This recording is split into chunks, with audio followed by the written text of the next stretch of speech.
Oh god, I'm gonna hate making this video. Just so you guys know, we're taking a detour here. We're taking the scenic route. We're gonna stop talking about games for a minute here and go back to the realm of anime, but it's a different realm.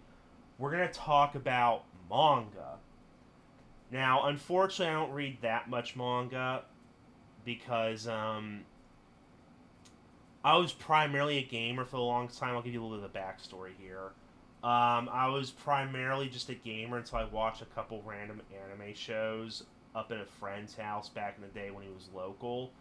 And one of those shows he introduced me to that reignited that spark, so to speak, was Elfen Lied or Elfen Lead. And needless to say, like next to Cowboy Bebop, that's like one of my top shows because it has that honor of relighting that spark for passion of anime, so to speak. And with that came to me reading like a few mangas back in the day when I was in high school. One of the first ones was again the manga for Elfen Lied, which that shit brought a tear to my eye. And then I went down a rabbit hole. I know that's when I was introduced to Hellsing. That shit was fucking awesome. I think Hellsing Ultimate was like one of the few anime adaptations that, to me at least, was a clear one-to-one adaptation from the manga. Like every fucking scene, as far as I'm concerned, from the manga is reproduced accurately and beautifully in the anime. The Ultimate version, at least. And somewhere down the line, I somehow discovered an obscure manga. Fucking Oldboy. And sadly, to those that know about Oldboy, either know it from the old 2000s film, I believe, that was made in South Korea. I could be wrong about the locations. Forgive me if I am. I'm kind of too lazy to do my research, which just fucking makes it even worse. And then there was the Spike Lee remake with Josh Brolin and that other chick. Who was it? Elizabeth Olsen. Here I am doing the research for the fucking remake. Yeah, fuck it. I might as well look up the original. Why the fuck not? Fuck you. South Korean, yes, I was right. And it was released in 2003. Fucking Christ, the Asians make some good films somehow. The only thing I could say about the remake, and spoilers, both for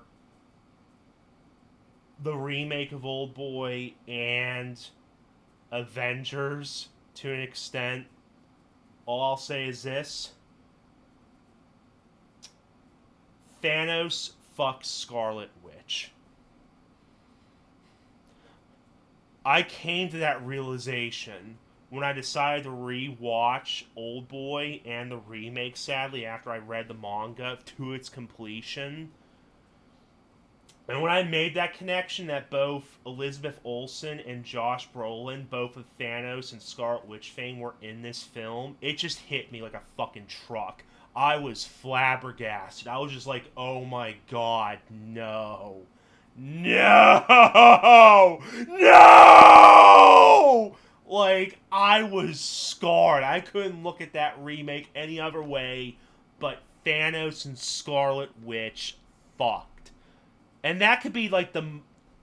You guys will be getting off lucky. Like, imagine that image in your head. It's nothing compared to what the remake of Oldboy is, especially the original material and the South Korean film, because that's the thing. By all accounts, the manga, the 2003 South Korean film, and the Spike Lee remake are basically three completely different entities, even they share the same fucking name. And let me just fucking buckle you up, kids, because this will probably be a long fucking video, because, oh, I have some hatred here. Not huge hatred, but I'm just like, how the fuck did this manga even get to completion, and just how the fuck did this movie become a completely different thing? And the sad thing is, like, normally with how like adaptations go, usually the adaptations suck. while the original source material is beautiful, I hate to say it, I really do, but the best version of Oldboy is the South Korean film. I shit you not. So let's just do a deep dive. So my memory is a little hazy of how this whole story went about. Hopefully my memory serves me right. But how it all started was I was reading a bunch of random manga in high school, and I somehow stumbled upon Oldboy because I guess like the plot synopsis sounded kind of interesting. Just a guy's locked up in a room for a few years by some sort of unknown group, and he just released randomly out of the blue. And during that time, he just fucking builds up strength. He watches some shit on television or whatever, blah blah blah, and he just released onto the world. And from what I can remember vividly was I stopped at a chapter where he was like knocked out in some sort of limousine. He was meeting some sort of contact of the guy or whatever in an abandoned junkyard, and that was it. Because for some odd reason I just stopped reading it in high school, and I read something else, or I was distracted, or I didn't have enough time, and I lost said laptop because it was the end of the school year. Long story, but it's a bit complicated for that. It's not complicated. It was a school laptop. There, I said, whatever. It's done. Ugh. But yeah, stopped there, and then somewhere along the way, I discovered there was a movie for it. I was like, I'll watch the movie since it's only a couple hours. And holy fuck, that movie had some good fucking twists. I'm not gonna spoil it. I'm not even going to have any innuendo. Just watch fucking Oldboy South Korean version. Great fucking film. Highly recommend it. Has some great action pieces. Has a great wacky fucking character. And they definitely delve into more of like the psychological effects of this guy being locked away for a good chunk of years, which I kind of find interesting because it seems like they doubled it for each iteration of Oldboy, because I think the manga he was only locked in there for 5 years, and then the South Korean one it was 10 years, and then Spike Lee wanting to double down on it made it 20 years. I think I could be totally wrong. Maybe it was 15 years, but the less I have to talk or think about the Spike Lee version, the better. So I watched that film, the South Korean one. I'm floored with it. It's fucking amazing. And then, years later, I watched the Spike Lee version. And by all accounts, they copied the exact same shit verbatim. I guess the action scene looked a little bit better. I keep calling it the action scene. If anybody's seen Oldboy, they know what the fuck I'm talking about, but I'm not going to spoil it. Again, you have to fucking watch the Korean version. I'll save that for later. But yeah, except for the ending. The ending was a little bit different compared to the South Korean version, because after rewatching the fucking South Korean one after all these years, I watched it last year, the ending is even fucking darker. Like, when I say the Korean version just dunks on the manga, it's an understatement. And then again, finally, as I said, I rewatched, like, I did everything after finally, like, just getting the courage and, the downtime to finally read the manga. The whole manga, start to finish, of Oldboy. And oh my fucking god, it's fucking shit. For starters, back to the action scene, there's no action scene. Oldboy the manga is such a slow fucking burn, which I do commemorate, because it does, build the characters a little bit better. It builds, the main character up a little bit better and what he does on the side, as opposed to the more fast track, the time-sensitive nature of the movie. It kind of helps, build the world up, but it builds it in a shitty, not low effort, but it's like low risk way. I don't want to give fucking spoilers, but it's like, I feel like I kind of have to. Okay, fuck it. If you guys don't want spoilers, click off this video right the fuck now. You know? Just 10 minutes of your time wasted. Moral of the story, watch a South Korean film and just don't fucking look at the other media because it'll just make the South Korean film that much fucking better. But here's your chance. 5 seconds. Five, four, three, two. That's it. Spoilers inbound. So, there's no hammer scene. Yes, there's a glorious scene in the film where the main character just gets himself a hammer and he goes hammer time on a bunch of fucking thugs that are in this apartment complex that are, they house people. Their job is to kidnap people that, these rich people pay a lot of money for to make disappear for a certain amount of time. And this guy here who imprisons the protagonist, he has a huge grudge against him, which I'll explain later. And he just imprisons him for 10 years. I'm talking about the South Korean film. I'll go on to the other ones later, but that's what I'll talk about for now. And he pays a ridiculous sum of money to keep him locked up in there for a very long time, because typically their gig is, how some people are on the run for a little bit. It's like they'll usually go like at most a year. But when this guy hears 10 years, he's like, holy shit, do you even have the money to back it up? Why, yes I do, sir. Lock the bitch up. So, there's no hammer fight scene in the manga. First big fucking disgrace. Another disgrace is that in the movie, like, the main character's wife is dead, and presumably his daughter is orphaned off to some sort of rich family in the States, which he's happy for, because now it lets him get to the bottom of, who the fuck imprisoned me. Spoiler as well. I already said it's a spoiler. The wife's alive. And you're like, the wife's alive? That's interesting. And here's the problem. The wife's alive. Like the story goes in the manga, the guy was about to marry this chick, then he gets kidnapped, he's gone for 5 years, yada yada. They don't have a kid. So I'm like, wait a minute. The wife's alive, there's no kid. That sets up later on what happens in the movie. Because of that huge change from the manga to the film, that already gave me a red flag as to, wait a minute, then what's the fucking huge twist? What's the conflict? And just realizing that after watching the films and then going into the manga, I was like, oh no, I'm getting a completely different fucking story here. And I should have known to quit right there, but I didn't. So what happens in the movie is, here's the big twist. In case if you said, oh, I'll have some spoilers here, this is your time to clock out right now if you didn't clock out the 10-minute mark. Alright? You're good? Okay. The big twist is the big guy in the film, at least. The main protagonist caught this antagonist here, the big bad. I'll just put it bluntly. He was fucking his sister. He had a big crush on his sister. He caught him in the act. The rumor mill came out because the main protagonist fucking blabbed off to his best friend.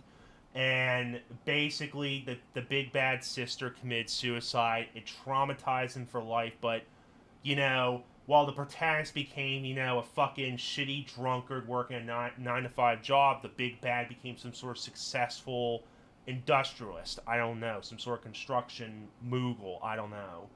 And he just makes this game here to get revenge on this guy the best way he knew how. He orchestrated the whole fucking thing from start to finish with hypnotism. There's hypnotism in the manga, but it's so fucking tame with what the fuck happens.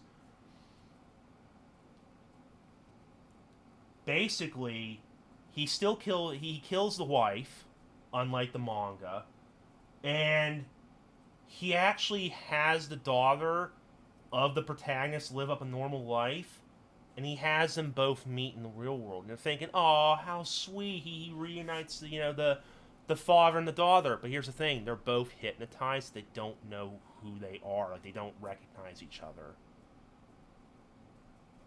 And let me tell you, the twist, they fuck. Yep. Sweet home Alabama in South Korea. Yeah, they fuck.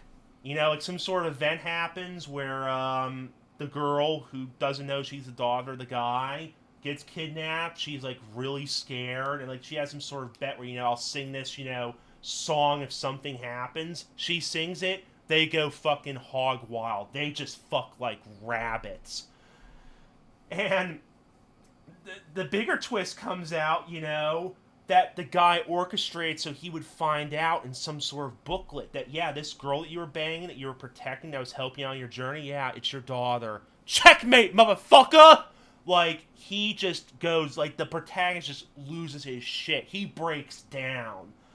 And it ultimately culminates in, you know, him cutting out his tongue to, like, show his loyalty to the antagonist. Like, please, I'll do anything. Do not tell her that I am her father. It's such a fucking mind fuck. Like, that's one of the big things I liked about Oldboy, the South Korean film, besides the squid was alive. A running joke between me and my mother. But, yeah. He does that, and the antagonist won. He was like, ha ha ha ha. Oh, God, I've been waiting so many fucking years for this. He fucking won. And sadly, you know, the climax of the antagonist was kind of like of a letdown. He just fucking kills himself because it's like he got his fucking win. It's like he has no other reason to live. He was like, yep, I scarred my fucking classmate for taking my sister away. It could have been a forbidden love, but not. He'll have to go through the same shit I did with the forbidden love and all, and he just fucking offs himself in the fucking elevator. But that's not all. That's not even the biggest mindfuck. Because it took me many years to realize it. Again, it took a fucking rewatch to understand it. Towards the end, he finds the hypnotist, and he wanted him to basically forget everything about the chick, everything that happened, so he can just, like, live a somewhat peaceful life. You know, he cut out his fucking tongue, and he forgets everything. But here's the worst bit, guys. The worst bit is after that, the hypnotist disappears. We all know what the fuck happened. And his daughter just walks out of the blue in this fucking snowfield of fucking trees. And you see them embrace. And you see just a face of terror and happiness on him. I even had to go to Wikipedia. Because I was like, wait a minute. No. That's not what happens. Because basically this just means that even though, like, he forgets the events of what happens in the film, they could still be fucking. Yeah!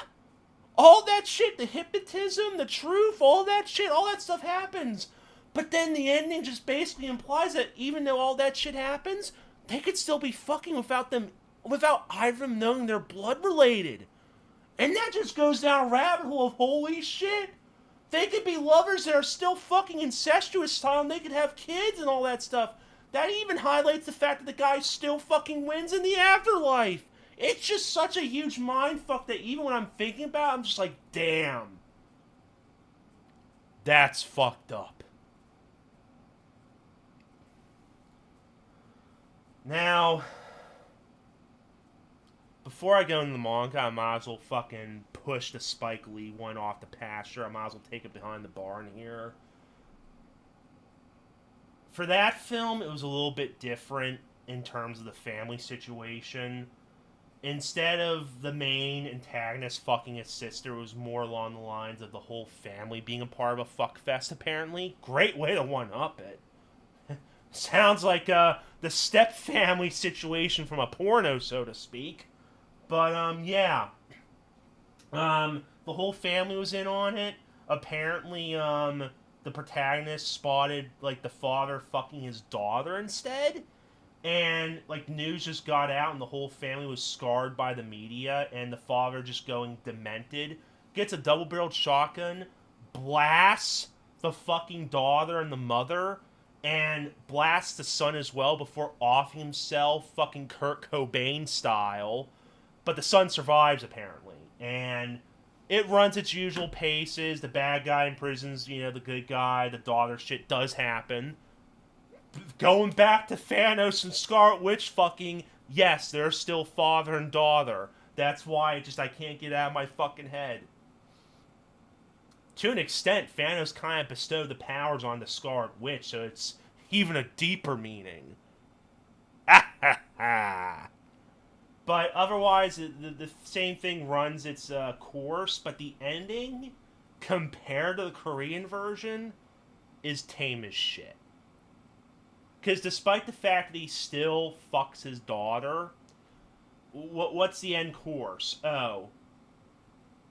He takes that money and he donates to his daughter without telling her the truth, and he locks himself for the rest of his life in the fucking prison, which, semi-spoiler, is...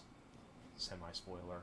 Fuck it, it needs to be addressed. It's helmed by Samuel L. Jackson, which I kind of feel bad for the man getting that type of fucking role in the film. But, yeah, he gets locked up in the prison and it just ends with a smile, knowing that at least his daughter will be set up for life, despite the fact that he fucking porked her in a hotel room. But, yeah.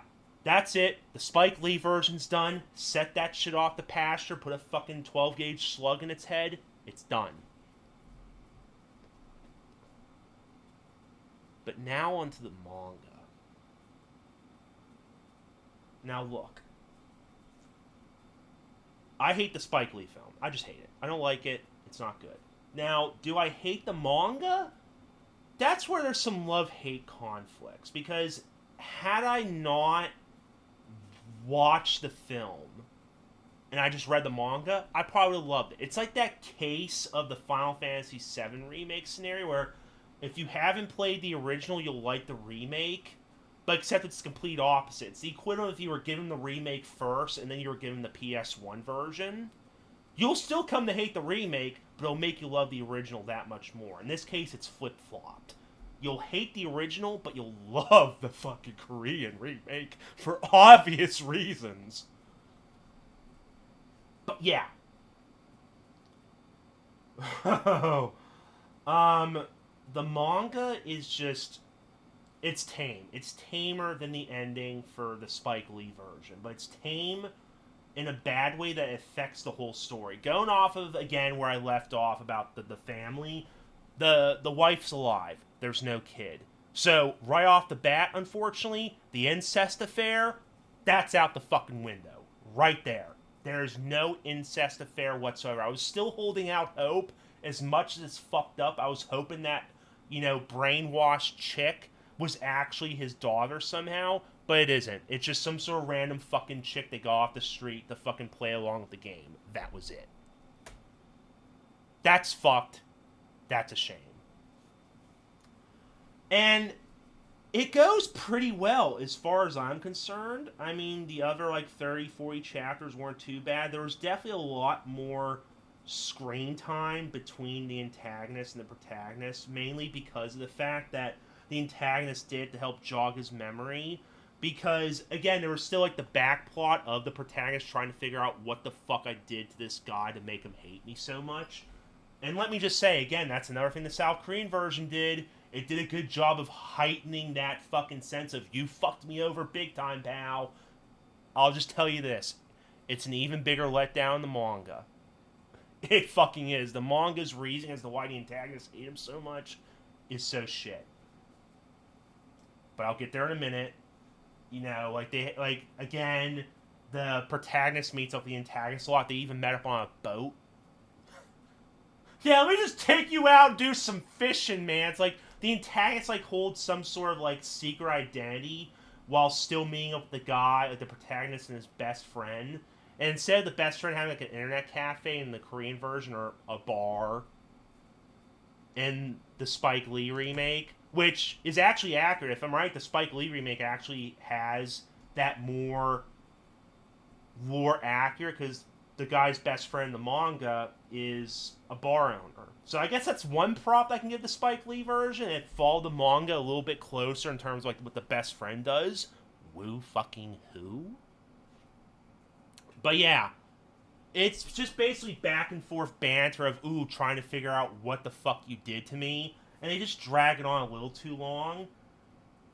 And then we reach the climax. The two pieces, like the conflict and the resolution, so to speak, that just ruined the manga. It does. It really fucking ruins it. Like, when I finished reading it, I was just pacing back and forth in my living room as to what the fuck I just read. As Moist Critical would put it, let me just rip the fucking Band-Aid off. So, what happens is, there's no incest. Yep, there's no incest. There's no incest between, the father and the daughter, and there's no incest with a sister. That's the fucking biggest takeaway, is that the antagonist isn't pissed off at the protagonist because he fucking caught them porking his own sister. I was really fucking sad about that. Like, that just took away a huge fucking, like, conflict.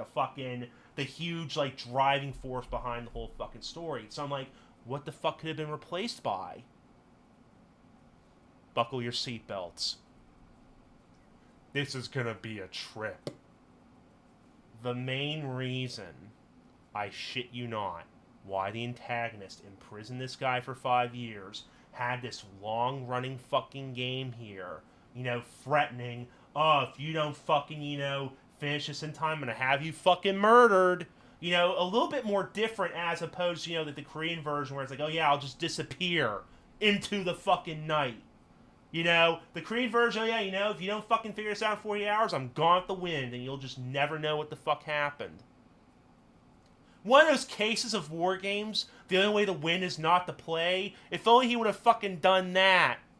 But no, in the manga, it was like, oh yeah, I'll just fucking turn you over to the police or some shit. So the stakes were a little bit higher to an extent in the manga. But the reason behind them, the reason why the antagonist locked him up for 5 years and played this shitty fucking cat and mouse game with him.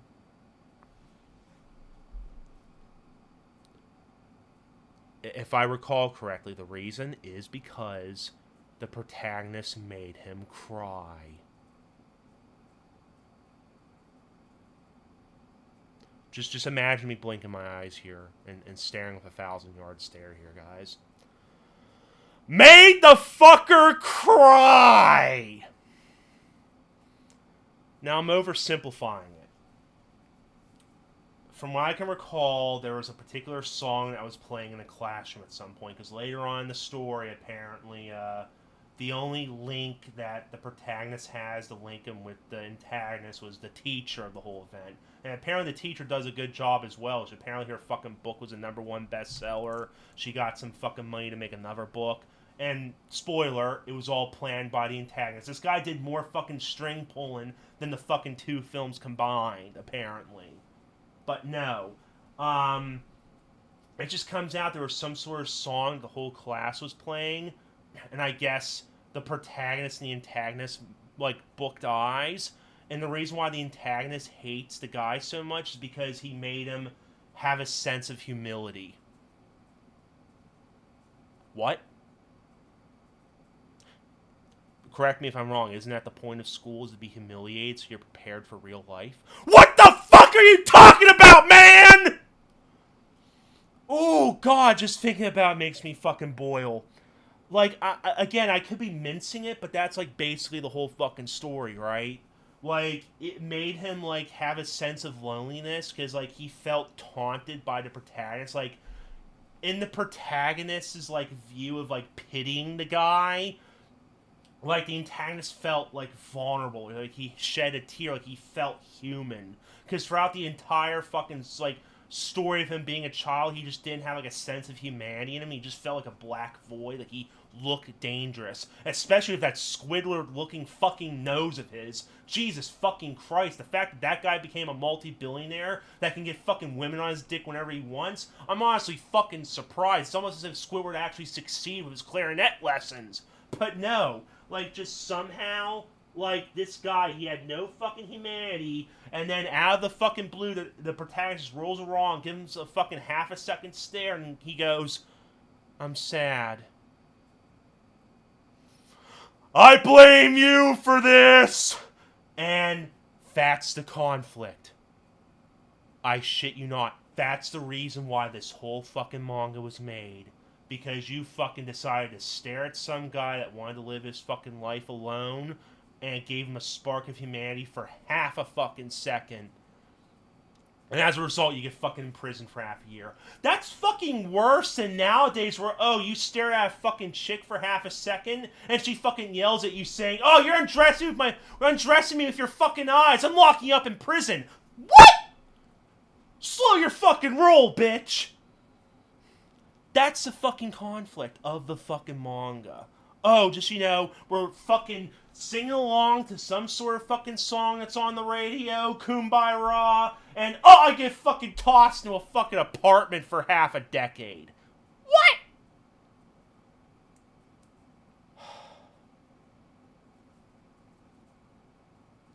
Obviously, after that resolution, it kind of follows similar to the movie. If I'm right, the fucking antagonist offs himself after the truth is discovered. And obviously, the truth comes out.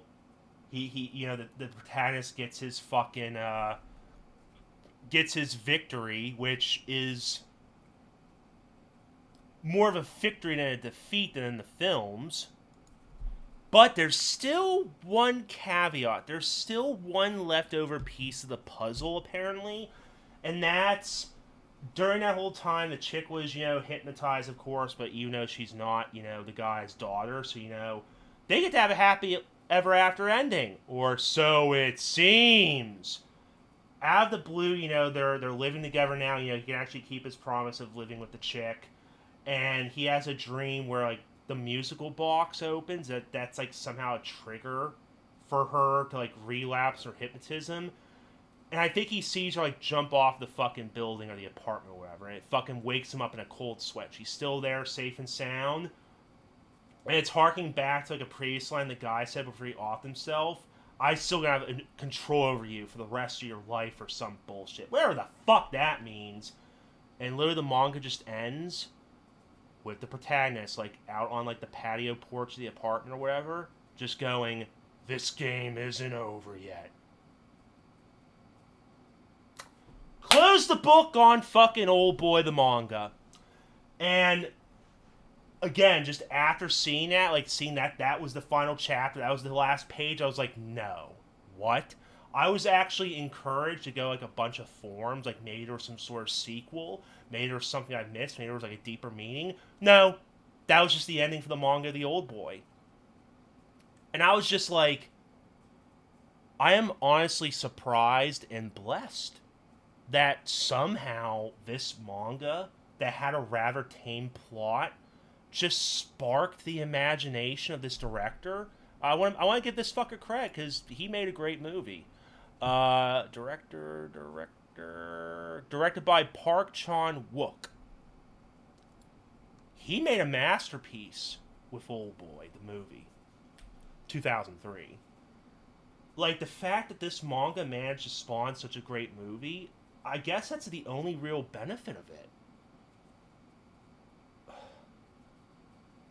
But holy shit, just reading that manga and just, seeing how that story unfolded. Again, the first half wasn't bad. It was kind of like Neon Genesis Evangelion, where the first half wasn't too bad, and then it just descends into shitty fucking madness later on. Which brings me to my bonus point here, even though I've recorded quite a chunk here. It just gave me an idea of, obviously there was a movie adaptation, and there was a remake. What could happen now? It's been another 10 years. How could Oldboy come back into the spotlight? As much as I hate to say it, I'm surprised there isn't a fucking anime of it. Considering how long it is, they could easily do a short 12 episode fucking anime adaptation easily. I don't know what the conversion is, how many chapters get converted into a fucking anime episode on average. But if you do at least 5-6 chapters a pop for a 22-minute runtime, maybe skim a couple scenes. Probably don't have to. Some of the chapters in the manga are relatively short.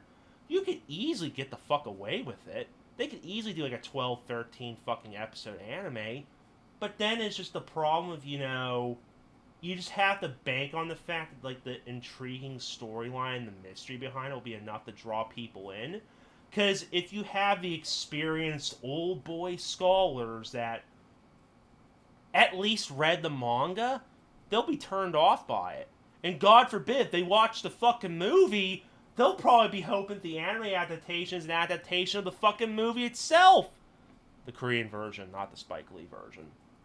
But yeah, I just had the idea out of the blue that if they wanted to, like, honor the original source material, they could do the fucking, like, anime adaptation of the manga.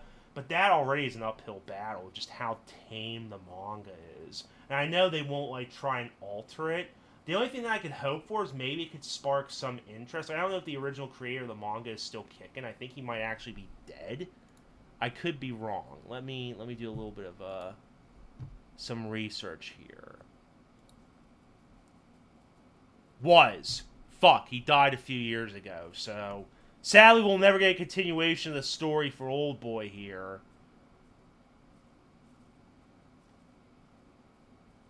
Oh, hey, reception. Fucking poorly developed characters. Yeah, sounds about right.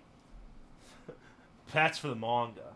But yeah, I mean, the only thing we could hope for is that maybe if an anime adaptation did come out and it got some praise, that maybe that could spawn a sequel series from somebody else that loves the work, that respects it, maybe can continue it, whether it be in manga form or anime form, and then we can actually, maybe, one day, hopefully, get some closure.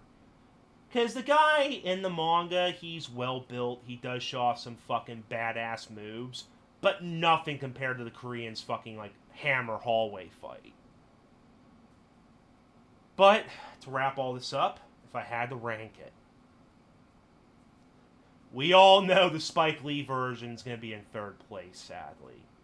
I'm sorry. As much as Thanos fucking Scarlet Witch is just like a fucking hidden highlight of the whole thing, that fucker gets third place. And then it just becomes, what's better, the movie or the manga? And I could spend an extra couple of minutes, reanalyzing it, or I'll just call it for how it is. And you know what? I'm calling for what it is.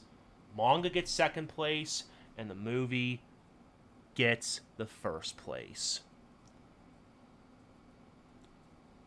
I mean, come on. Incestuous family values, eating a live squid, the glorious fucking hammer time hallway fight, all of it. All in a condensed 2-hour fucking film with a mind fuck ending. Again, it's just a miracle that somehow a director managed to twist the story into a unique thing. It's like one of those few cases where derivating off of, like, the original source material pays itself back in fucking dividends. And for that, I could say, like, the Oldboy Korean film is the best version of this Oldboy universe. But who knows? Later on down the line, there could be some other adaptations. There could be some new stories. Because I feel like there could be a lot more involving that universe that could definitely get some, some fucking love. But you never know. I mean, we'd have to wait and see. But with our luck, there'll probably be a remake of the Spike Lee one. God forbid there could be some sort of, like, fucking television show, which, could probably work, but they have to do a really good job of developing the characters. And then, again, similar like my idea of an anime adaptation, it's like if they do decide to do, like, a live-action adaptation, again, what story are they going to go off of? Are they going to go off the Korean film, or are they going to go off the manga? And sadly, I feel everybody remembers the movie a lot more than the manga, so sadly it'll be geared towards more the movie side. But then again, what movie do they do more? Do they do the Korean movie? Or they do Spike Lee's Shitfest? I don't know, because those are just random ideas from the manager's noggin here. But I just want to talk about that. It was a random idea that popped in my head a couple days ago, and I said, as much as I'm going to hate revisiting these fucking videotapes in my head, I said, fuck it. This could be a good fucking side piece to put on the channel someday. And the usual chant goes: like, dislike, comment, subscribe. Let me know how you guys feel about Oldboy, if you ever read the manga or you watched the movie. And hopefully not the Spike Lee version. let me know what you guys would want from like a potential Oldboy universe, so to speak. Albeit it's a rather small one, but definitely, intriguing nonetheless.